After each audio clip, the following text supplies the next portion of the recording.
आपल्याकडे कायदा आहे की 79A मीटिंग, म्हणजे आपण 79A मीटिंग आपण दरवेळेला हा शब्द सगळ्यांना पाठ असेल म्हणून 79A हा शब्द वापरला. अल्टिमेटली 79A मीटिंग म्हणजे डेव्हलपर अपॉइंटमेंटची मीटिंग आहे.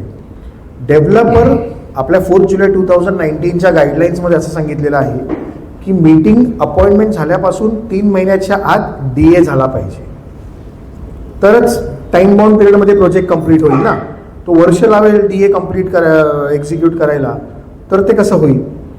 बरं, कमिटी डिस्क्वालिफाय झाली आहे म्हणजे तिकडे आलेला आहे ॲडमिनिस्ट्रेटर. आता ॲडमिनिस्ट्रेटरला पॉलिसी डिसिजन्स घेऊ शकत नाही असं ऑलरेडी आपल्याकडे कायद्यामध्ये सांगितलेलं आहे.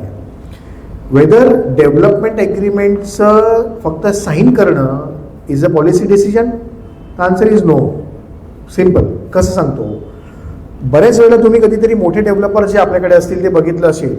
उदाहरणार्थ गोदरेज डेव्हलपर आहे, एक्झाम्पल घेऊया आपण. गोदरेज डेव्हलपर तुम्हाला रजिस्ट्रेशन ऑफिसमध्ये कधी दिसला आहे का सही करताना? Agreement for sale, sale did.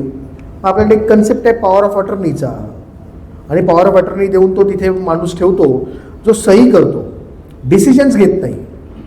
सही करायच्या अधिकाराचा हा विषय जर फक्त प्रश्न असेल तर तो एवढा मोठा गांभीर्य प्रश्न नाही आहे.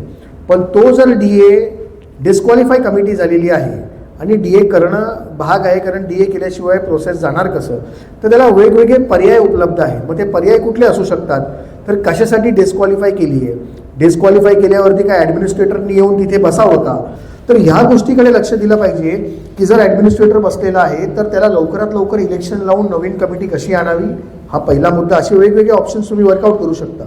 किंवा नाहीतर मग आपण डेप्युटी रजिस्ट्रारकडे किंवा असिस्टंट रजिस्ट्रार जो पण आपला रजिस्ट्रार आहे त्यांच्याकडे प्रतिनिधित्व करून की हा DA एक्झिक्यूट, जर आपला DAचा ड्राफ्ट फायनल झालेला असेल, जनरल बॉडीने त्याला अप्रूव्ह केलेलं असेल, तर सिग्नेचर ऑथॉरिटी जर ॲडमिनिस्ट्रेटरनी केलं तर त्याला कुठलीही प्रकारची बाधा येत नाही, जर DAचा ड्राफ्ट आपण अप्रूव्ह केलेला सगळ्या मेंबर्सनी जनरल बॉडी मीटिंगमध्ये असेल तर.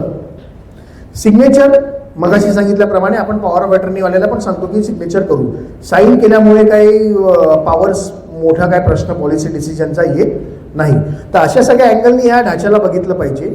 आणि असं जर केस असेल तर उलट रिप्रेझेंटेशन असं दिलं पाहिजे की आता इथे लवकरात लवकर इलेक्शन कंडक्ट करून नवीन कमिटी आली पाहिजे, कारण मीटिंग झालेली आहे आणि DA ड्राफ्ट होणं गरजेचं आहे.